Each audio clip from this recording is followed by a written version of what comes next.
It happened very fast and happened not too long ago. So still working through all roster type of things.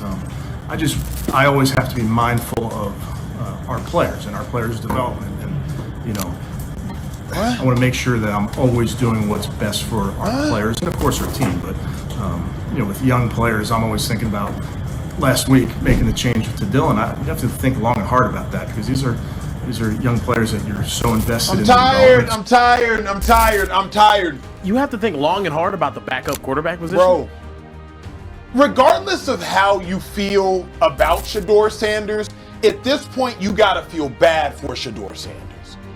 In what world can you make such a simple question so complicated? Shedeur Sanders should be the backup, period. Bailey Zappi, who Kevin Stefanski is currently trying to figure out if he's going to be the number 2, you've seen him play in Cleveland before. He started week 18 last year against the Baltimore Ravens. The Browns lost 35-10. Bailey Zappi had a touchdown and 2 picks. And y'all didn't choose to sign him. So the Chiefs signed him, and then the Chiefs cut him August 28th, and then y'all re-signed him. But you already knew what you felt about Bailey Zappi, because at the end of the season last year, you let him go. The Cleveland Browns just can't help themselves. Every week, every headline, every quote from Kevin Stefanski feels like another shot fired at Shedeur Sanders. And this time, it's not about stats. It's not about depth charts.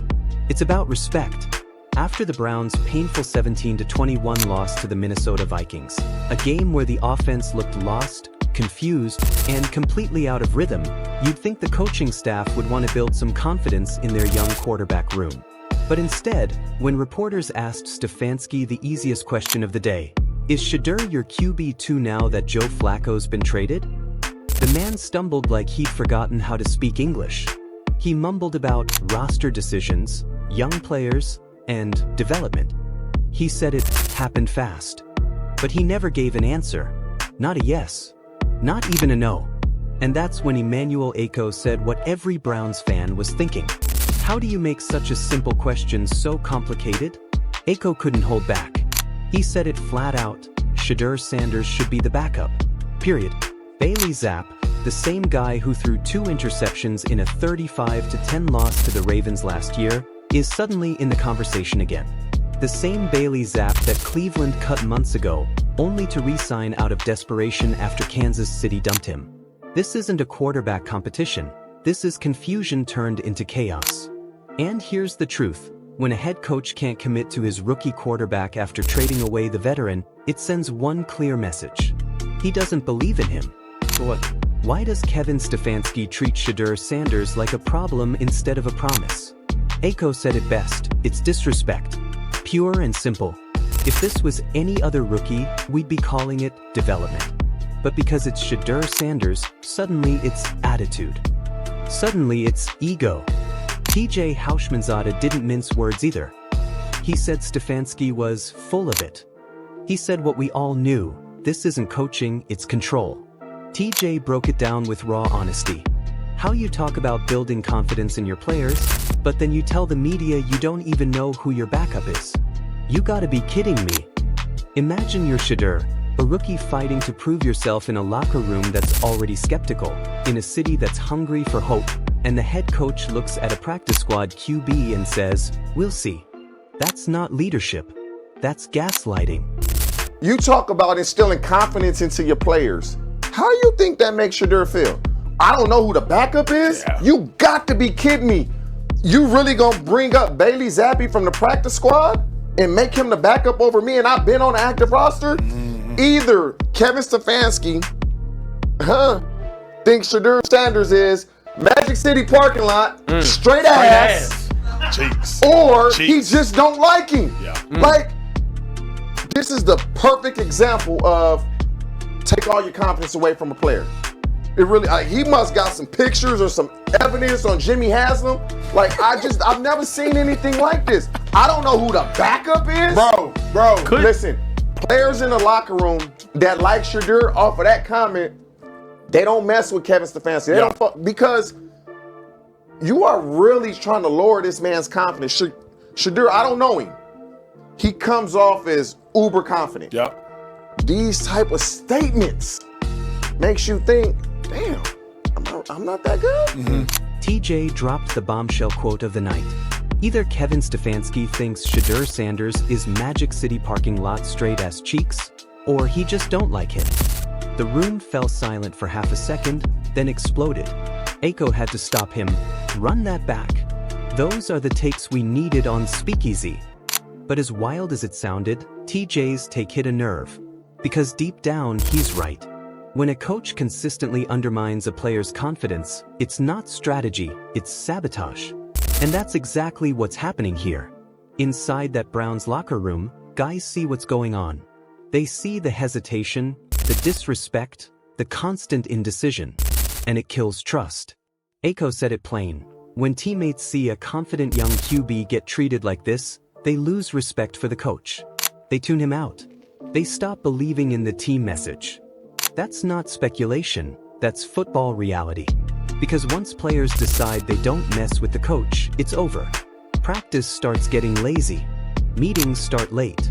Accountability disappears. And if that keeps up, this season could go off the rails before mid-season even hits. Do you think Kevin Stefanski is trying to humble Shedeur or humiliate him? Drop your thoughts in the comments, because right now, it feels like this is personal. Back on the show, Acho and TJ agreed on one thing. Shedeur's confidence is being torn down in public. And that's dangerous. They said Stefanski's comments make a confident kid start to doubt himself. They said it's like telling him, "You're not good enough," without ever saying it out loud. TJ even said, "Coaches like that shouldn't be head coaches." He meant it. Because when a coach gaslights a player, when he makes him question what he's earned, that's not leadership. That's manipulation. And look, let's be real. Shedeur hasn't been perfect. He's still learning the NFL game, still adjusting to pro speed. But this isn't about performance anymore. This is about politics inside the Browns organization. When winning takes a backseat to ego, that's when teams collapse from the inside. Acho took it further. He said if Shedeur isn't the number 2 quarterback, he should walk into Stefanski's office and demand a release. Yeah, he said that on live TV. Because if the Browns are putting Bailey Zapp, a guy they literally cut months ago, ahead of Shedeur Sanders, then it's not about football anymore. It's about pride. Acho said it clear as day. If they choose to put Zapp as QB2, Shedeur, just ask for your release, cause you'll never play in Cleveland. And that's a heavy statement. Because this isn't just another quarterback controversy, this is the kind of moment that can define a player's reputation before he even gets his real shot. Remember, Shedeur didn't fall to the 5th round because of his talent alone. He fell because of narratives. Because people questioned his attitude. Because some execs didn't want to deal with primetime son. And now, that same stigma seems to be haunting him in Cleveland. If you were Shedeur Sanders right now, would you stay and fight for your spot, or demand your release? Let me know what you do, because this situation is spiraling fast. Back on Speakeasy, Acho wondered aloud if maybe, just maybe, Stefanski really does think Shedeur isn't that good. That's the only way any of this could make sense, right? But even then, if that's true, why draft him at all? Why let Andrew Berry, the GM, waste a 5th-round pick on a player your head coach clearly doesn't believe in? Acho laid it out perfectly. This is probably a Stefanski versus Andrew Berry situation. A power struggle. Just like when Jeff Fisher didn't want Vince Young. The GM wanted the young QB. The coach wanted control. And we all know how that story ended. Chaos, drama, and a divided locker room. History has a funny way of repeating itself in the NFL, especially when pride gets in the way of progress. Acho said, "There's no way Shedeur's talent suggests Bailey Zapp should be QB2. None. So that means Stefanski either hates Shedeur's game, or he hates Shedeur's swagger. And that's what makes this whole thing sting. Because this league isn't just about arm strength or decision-making. It's about politics, perception, and the stories coaches tell about you when you're not in the room. And right now, the story around Shedeur Sanders in Cleveland is being written by people who don't even want him there. Do you think Shedeur's confidence and prime energy rub Stefanski the wrong way? Or is this just bad coaching disguised as discipline? And that's where part 1 of this story leaves us. A rookie quarterback caught in a cold war inside his own locker room. The fans see it. The players feel it. and the media can't ignore it. Kevin Stefanski might think he's keeping control, but when you try to break a wild horse, sometimes that horse breaks you. The Browns just lost to the Vikings 17-21, and Kevin Stefanski still wouldn't give Shedeur Sanders his due. Now, the story goes even deeper, because what's happening in Cleveland isn't just about depth charts anymore. It's about power. It's about narrative. It's about control. Acho said it straight up. This feels like a battle between the general manager Andrew Berry and head coach Kevin Stefanski. Berry drafted Shedeur. Stefanski never wanted him. Now, they're both pulling in opposite directions, and Shedeur's career is stuck in the middle. When the front office drafts a quarterback the head coach doesn't believe in, you don't get development, you get destruction. Acho explained how it all played out. Andrew Berry drafted Dillon Gabriel in the 3rd round and Shedeur Sanders in the 5th. Stefanski didn't want either of them, but the GM saw potential. Then the Browns traded Joe Flacco, and suddenly, Shedeur's path was clear. QB2. But Stefanski wasn't having it. The coach waited until Bailey Zapp, the same guy Cleveland once threw away, reappeared on the active roster. Then, like a magician pulling a rabbit out of a hat, Stefanski said, "Now I've got options." That's when Acho dropped the line that made every NFL fan pause. Kevin Stefanski just added a Zapp to his deck. Because that's what it looked like. A power move, not a football one. A coach showing his GM who really runs the team. And let's be honest, when coaches play politics, players pay the price.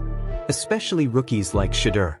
Do you think Stefanski is trying to prove a point to his GM by benching Shedeur Sanders? Or is he just using him as a scapegoat for his own failures? Even TJ Houshmandzadeh, who played in locker rooms for over a decade, saw the same thing. He said, "This is exactly how you lose a team."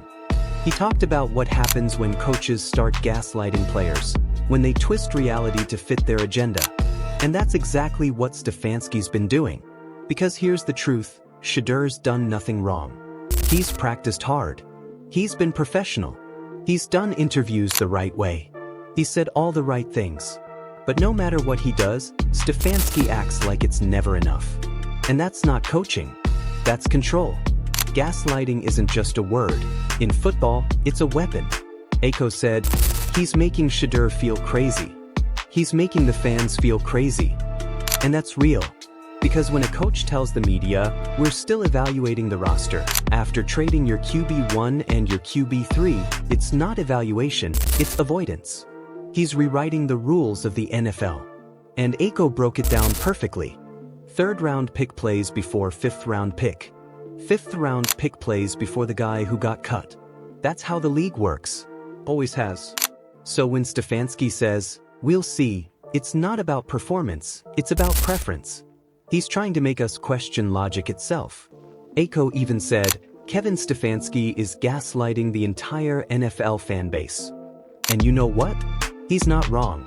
Because if Bailey Zapp, a practice squad journeyman, suddenly jumps Shedeur Sanders in the depth chart, then none of this makes football sense anymore. It's about ego. And when ego gets in the way of talent, teams crumble. Do you think the Browns' locker room is starting to turn on Stefanski after the Vikings loss? Would you still trust a coach who treats your teammate like this? Acho and TJ both warned that once the locker room loses faith, everything falls apart. Guys stop caring. They show up late to practice. They tune the coach out during meetings. That's how seasons die in slow motion. And that's exactly what's happening in Cleveland right now. Because let's not forget, this 17-21 loss wasn't just another L on the schedule. It was a reflection of the chaos inside. The offense looked confused. The play calling was timid. The team had no energy. And you can see it. The players don't believe in the leadership anymore. When a team stops believing in its coach, it doesn't matter who's under center. The season's already over. Later in the conversation, one of the hosts asked the most brutal question of the night. What happens when Deshaun Watson comes back? And the room went silent again. Because that's the nightmare scenario. If Watson returns and Shedeur isn't QB2, he's automatically pushed to QB3. Or worse, to the practice squad. And once that happens, his rookie season is as good as gone. Acho said, if he's not the backup quarterback, demand a release. But the others pushed back, because if Shedeur does that now, the media will spin it as diva behavior. And that's the corner Stefanski's trapping him in. If Shedeur stays quiet, he's being walked over. If he speaks up, he's called entitled. That's not competition, that's character assassination. If you were in Shedeur's position, would you stay silent to protect your image, or speak up for your respect? What's the right move when your coach doesn't believe in you? TJ said it best. You can't ask for a release 9 games into your rookie season. That's suicide in this league. He's right, because the NFL's narrative machine is ruthless. The moment Shedeur demands out, the headlines will say, coachable issues, locker room tension, Prime's son can't handle adversity. That's exactly what they want. And that's what Shedeur has to fight against, not just on the field, but off it. But here's where it gets poetic. The same swagger they're trying to suppress might be the only thing that saves him. Because Shedeur's confidence isn't arrogance. It's armor. It's the only thing that keeps him from breaking under the weight of this circus. And TJ said it himself. Kevin Stefanski doing this, he's playing with fire. Because when that locker room finally turns, when those players get tired of watching one of their own be humiliated, the coach won't last long. You can't keep trying to break a player like Shedeur Sanders, because when he finally snaps back, careers end. Acho predicted it right there. Stefanski's seat is heating up. 3 more losses and he's done. And after that 17-21 embarrassment to Minnesota, it's already starting to burn. Because the Browns aren't just losing games, they're losing faith. Faith in leadership. Faith in direction. Faith in the idea that talent will be rewarded. And no locker room survives long without faith. So now, Shedeur's stuck in the middle of a storm that he didn't create. A coach who doesn't trust him. A front office trying to protect their draft pick. A fan base that sees the politics but can't fix it. All while the media's out here saying he's overhyped. But let's be honest, if this kid's name wasn't Sanders, half these problems wouldn't exist. Because this isn't just football. This is legacy warfare. It's jealousy, it's ego, it's image. And the Browns are playing with something they don't understand. Fire from the Sanders family. Acho wrapped it up with a heavy truth. If Bailey Zappe's better than Shedeur Sanders, then every quarterback in the NFL is better than Shedeur Sanders. Let that sink in. Because nobody actually believes that. Not the players. Not the fans. Not even Kevin Stefanski, deep down. He just doesn't want to admit it. And that's what makes this story tragic. Not because Shedeur isn't ready, but because Cleveland isn't. This organization has been chasing a savior for decades. Now they finally have one with swagger, poise, and real leadership potential, and they're trying to break him instead of build him. But here's the thing about wild horses, you can't break them with fear. You can only ride with them if you earn their respect. And right now, the Browns haven't earned Shedeur Sanders' respect. The Browns think they're breaking Shedeur, but they're really breaking themselves. And that's where we'll leave it tonight. The Browns lost again, on the scoreboard and in the locker room. Kevin Stefanski's seat is burning. Shedeur Sanders is being tested, and the whole league is watching how this drama unfolds. Do you think Shedeur survives this storm? Or does Cleveland end up losing the best young quarterback they've had in years? Drop your thoughts below, and don't forget to like, comment, and subscribe to Gridiron Insights, your home for real football talk, real controversy, and real storytelling. Because this is just the beginning.